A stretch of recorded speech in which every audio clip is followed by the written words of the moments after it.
Welcome students. आज हम इस सेशन में बात करेंगे मैनेजमेंट थ्योरी के अंदर यूनिवर्सलिटी ऑफ मैनेजमेंट के बारे में कि मैनेजमेंट को यूनिवर्सल प्रोसेस क्यों कहा जाता है। और इस प्रोसेस के अंदर मैं आपको यूनिवर्सलिटी ऑफ मैनेजमेंट के दो एस्पेक्ट्स लेकर आऊँगा। फर्स्ट एस्पेक्ट जो होगा हमारा वो होगा favour of universality of management and second aspect होगा हमारा आर्ग्यूमेंट्स अगेंस्ट द यूनिवर्सलिटी। एक तो फेवर में जो बात करेंगे और अगेंस्ट के अंदर हम लोग बात करेंगे कि यूनिवर्सलिटी ऑफ मैनेजमेंट में फेवर में और अगेंस्ट में क्या क्या पॉइंट्स आते हैं। तो सबसे पहले हम बात करेंगे यूनिवर्सल प्रोसेस ऑफ मैनेजमेंट का मतलब क्या है। यूनिवर्सल मतलब पूरे वर्ल्ड के अंदर, और प्रोसेस मतलब एक system of management. Universal process of management पूरे वर्ल्ड के अंदर ये प्रोसेस है मैनेजमेंट का। दैट मीन्स एक यूनिवर्सल प्रोसेस मैनेजमेंट को कहा जाता है जो कि एक कॉमन एलिमेंट है। कॉमन एलिमेंट का मतलब ऐसा एलिमेंट जो एवरी ऑर्गेनाइजेशन में सिचुएटेड है। So it is a universal process because it is applicable in all areas of organisation. किसी भी ऑर्गेनाइजेशन में, किसी भी टाइप ऑफ ऑर्गेनाइजेशन में, किसी भी काइंड ऑफ ऑर्गेनाइजेशन में मैनेजमेंट का ये universal process of management applicable है। क्योंकि management is a concept which is pervasive यानी एवरीवेयर है। So it is a pervasive function, that means it is a universal process. ये every types of organization everywhere जहाँ पे भी जाते हम, जहाँ पे भी किसी भी ऑर्गेनाइजेशन में जाते, चाहे इकोनॉमिक एक्टिविटी होती हो या नॉन इकोनॉमिक एक्टिविटी होती हो या नॉन प्रॉफिट ऑर्गेनाइजेशन है, कोई सी भी ऑर्गेनाइजेशन हो, any kind of organization, any type of organization, it is applicable in this organization. तो it is a universal process. तो ये बताया गया universality applies that any knowledge is to be universally and equally applicable. Management की जितनी भी knowledge है, management के जितने एस्पेक्ट्स है, वो सारे यूनिवर्सल अप्लाइड है और ये इक्वली अप्लाइड है। इक्वली अप्लाइड मतलब यहाँ पे इक्वली एप्लीकेबल मतलब यहाँ बताया गया है कि जितनी भी ऑर्गेनाइजेशंस है, जितने भी सिस्टम्स है यहाँ पे, वहाँ पे इक्वली प्रिंसिपल्स ऑफ मैनेजमेंट के प्रोसेस, सारा जो मैनेजमेंट का जो प्रोसेस है, मैनेजमेंट का जो सिस्टम है, वो सारा इक्वली एप्लीकेबल है। तो universal process of management, that means management is a function, management is a type of function which is universally applicable in any type of organization। किसी भी ऑर्गेनाइजेशन में यूनिवर्सल एप्लीकेबल है। सबसे इंपॉर्टेंट बात यहाँ पे बताई गई है। लेकिन इसके जो दो एस्पेक्ट आए, तो फेवर में और अगेंस्ट में। फेवर में इसके फेवरेबल बात कही गई है, अगेंस्ट में कुछ बातें ऐसी है जो ये बताती है कि management is a not universal process. So to aspect हम यहाँ पे सी करेंगे। कौन कौन सा एस्पेक्ट देखेंगे हम लोग? फर्स्ट फेवर के बारे में और सेकंड हम बात करेंगे अगेंस्ट के बारे में। तो सबसे पहले बात करते हैं favour of universality of management. Management को यूनिवर्सल प्रोसेस प्रूफ करता है ये फेवरेबल कंसेप्ट। फर्स्ट पॉइंट है the process of management is found in all kinds of organisation and equally in all nations. सबसे इंपॉर्टेंट बात कही गई, एक लाइन में कही गई है और उसी लाइन को डिटेल में मैं एनालाइज कर रहा हूँ। फर्स्ट पॉइंट जो कहा गया, process of management is found in all kinds of organisation. ये प्रोसेस क्या है? प्रोसेस मतलब एक सिस्टम, मैनेजमेंट का तरीका, planning, organising, coordinating, controlling, directing, staffing वगैरह वगैरह, जो भी दे रखे फंक्शंस, ये सारी जगह ऑल टाइप्स ऑफ ऑर्गेनाइजेशन के अंदर इक्वली एप्लीकेबल्स है इन ऑल नेशंस। जितने नेशंस है वर्ल्ड के अंदर, उनके अंदर जितनी ऑर्गेनाइजेशन है, उनके अंदर ये यूनिवर्सलिटी ऑफ मैनेजमेंट का जो कंसेप्ट है, जो सिस्टम है, वो इक्वली एप्लीकेबल है। फर्स्ट पॉइंट ये हमें बताता है। सेकेंड पॉइंट बताता है the principles of management is universal which are applicable in all types of organisation. पहला बताया प्रोसेस इक्वली एप्लीकेबल है all type of organisation, that.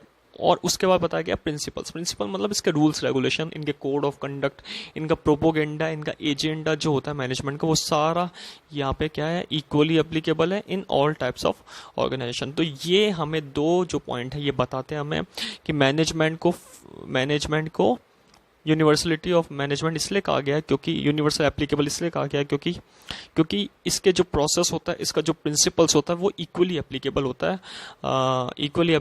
है ऑल नेशंस के अंदर, एवरी ऑर्गेनाइजेशंस के अंदर, चाहे वो उसका नेचर इकोनॉमिक एक्टिविटी का हो या फिर नॉन इकोनॉमिक एक्टिविटी का हो, या फिर कोई चैरिटी हो या फिर कोई नॉन प्रॉफिट ऑर्गेनाइजेशन हो, एनी टाइप ऑफ ऑर्गेनाइजेशन। यहाँ पे सबसे बड़ी बात है कि ये इसके प्रोसेस, इसके जो प्रोसेस है, इसका जो सिस्टम है, इसके जो प्रिंसिपल्स है वो इक्वली एप्लीकेबल है। फॉर एग्जांपल एक ऑर्फनेज होता है। ऑर्फनेज में क्या होता है, वहाँ पे ऑर्फनेज में भी एक मैनेजमेंट प्रोसेस होगा। वहाँ पे जो सिस्टम होगा, सिस्टम के अंदर जितने भी चिल्ड्रंस रहते हैं ऑर्फनेज के अंदर, जितने भी बच्चे रहते हैं, तो चाहे बॉय हो या गर्ल्स हो, तो वो सारे उनका एक सिस्टम होता है। उनको रहने का तरीका, उनका रहने की जगह, उनके रहने के लिए रूम्स, उनके खाने पीने की जो सिस्टम है वो सारा ऑर्फनेज ट्रस्ट चलाता है। तो ये क्या करता है, मैनेजमेंट करता है। ये भी प्रॉपर मैनेजमेंट करेगा तभी उस चीज़ को कंटिन्यू कर पाएगा।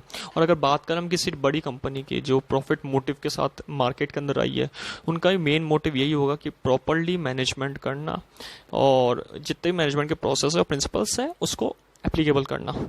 सो it is a universality process, it is a universal applicable because in this process in this process all types of organization adopt their principles, rules and regulation of management equally in all nations। so यहाँ पे favour में सबसे important बात कही गई है कि universality of management favourable concept है, फेवरेबल कंसेप्ट है और ये इसके जो प्रोसेस प्रिंसिपल इक्वली एप्लीकेबल है। इसके बाद हम बात करेंगे आर्ग्यूमेंट्स के बारे में। आर्ग्यूमेंट्स में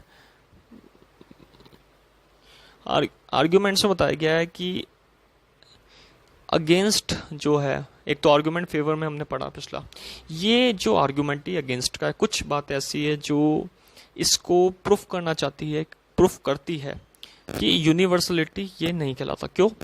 फर्स्ट पॉइंट बोल रखा है they can not be called universality because they can apply और principles of management can apply according to situation. ये बात भी हमें माननी पड़ेगी कि अगर principle of management applicable universal है तो यहाँ पे ये अलग अलग सिचुएशन में अलग अलग तरीके से रिएक्ट क्यों करता है। सबसे इंपॉर्टेंट क्वेश्चन बताया गया है कि अगर principle of management universal and equally applicable है तो डिफरेंट सिचुएशन में डिफरेंट तरीके से इसके प्रिंसिपल एप्लीकेबल कैसे होता है, क्योंकि जैसी सिचुएशन होगी वैसा मैनेजमेंट आपको करना पड़ेगा। मैनेजमेंट का प्रोसेस बराबर है लेकिन प्रिंसिपल्स जो है वो प्रिंसिपल्स इक्वली एप्लीकेबल नहीं है। इक्वली एप्लीकेबल नहीं क्यों? क्योंकि ये एप्लीकेबल तब होते हैं जब जैसी सिचुएशन होती है, जब जैसा एनवायरनमेंट होता है, चाहे इंटरनल एनवायरनमेंट हो या एक्सटर्नल एनवायरनमेंट हो, या चाहे डायनेमिक चेंज हो। तो डायनेमिक चेंज होने के बाद आपके जो प्रिंसिपल्स है वो भी डिफरेंट तरीके से रिएक्ट करेंगे, डिफरेंट तरीके से एप्लीकेबल होंगे। तो सबसे इंपॉर्टेंट बात बताई गई है कि they can not be called universality because they can apply और principles of management apply according to situation. According to situation मतलब जैसा जैसा एनवायरनमेंट होगा, जैसे जैसे सिचुएशन आएगी ऑर्गेनाइजेशन की, वैसे वैसे रिएक्ट करेगा। फॉर एग्जाम्पल एक कंपनी वो 100 एम्प्लॉयज़ के साथ काम करती है अभी, लेकिन एक ऐसा सिचुएशन आया जब आपको एम्प्लॉयज़ हटाने भी पड़ सकता है, तो उस समय अलग मैनेजमेंट करना पड़ेगा। अब आपको 100 एम्प्लॉयज़ है तो 100 एम्प्लॉयज़ के साथ प्रॉपर वैसा मैनेजमेंट रखना पड़ेगा, वैसे काम करना पड़ेगा। अगर आपके पास कम हो गए एम्प्लॉयज़ तो एक एम्प्लॉय से ज़्यादा काम करवाना पड़ेगा, वर्किंग कैपेसिटी बढ़ानी पड़ेगी। 20 हो गए एम्प्लॉयज़ 100 से, तो आपको मैनेजमेंट अलग तरीके करना पड़ेगा, उसके अकॉर्डिंग प्लानिंग करनी पड़ेगी, उसके अकॉर्डिंग ऑर्गेनाइजिंग, उसके अकॉर्डिंग कंट्रोलिंग कोऑर्डिनेटिंग करना पड़ेगा। तो यहाँ पे they are react according to situation के अकॉर्डिंग रिएक्ट करता है। इसका एक एग्जांपल भी रखा है, जैसे American management principles can not be universally applied. सबसे इंपॉर्टेंट बात बताइए, अमेरिकन मैनेजमेंट जो प्रिंसिपल्स है they can not be universal applied. Universal applied क्यों नहीं है? क्योंकि वहाँ के एनवायरनमेंट के अकॉर्डिंग वो वहाँ का जो प्रिंसिपल्स है वहाँ रिएक्ट करता है और यहाँ के एनवायरनमेंट के अकॉर्डिंग अलग रिएक्ट करेगा। तो ये अगेंस्ट में आर्ग्यूमेंट करता है। और जो फेवर वाली बात बताई कि प्रिंसिपल और प्रोसेस इक्वली एप्लीकेबल है, तो दोनों का एक अगर कंक्लूजन निकाला जाए तो कंक्लूजन में सबसे इंपॉर्टेंट बात ये कही गई है कि management is a universal process which are applied in all types of organisation but their principles are apply according to their situation के अकॉर्डिंग अप्लाई होते हैं। यहाँ पे हमने फेवर बात पढ़ी, हमने आर्ग्यूमेंट अगेंस्ट में बात पढ़ी, argument in favour, argument in against में बात करके जो रिजल्ट लिया है, कंक्लूजन निकाला है, वो यही है कि जो यूनिवर्सल प्रोसेस ऑफ मैनेजमेंट है वो एप्लीकेबल होता है हर ऑर्गेनाइजेशन में। उसका प्रोसेस, उसके प्रिंसिपल्स हर ऑर्गेनाइजेशन में इक्वली एप्लीकेबल, बट यहाँ पे प्रिंसिपल्स यहाँ पे अलग अलग होते हैं, अलग अलग सिचुएशन के अकॉर्डिंग अलग अलग रिएक्ट करेंगे। जैसे अमेरिकन मैनेजमेंट सिचुएशन के अलग रिएक्ट करेंगे, इंडियन मैनेजमेंट सिचुएशन के अलग रिएक्ट करेंगे। सो ये हमारा जो है आज हमने पढ़ा यूनिवर्सल प्रोसेस ऑफ मैनेजमेंट के बारे में।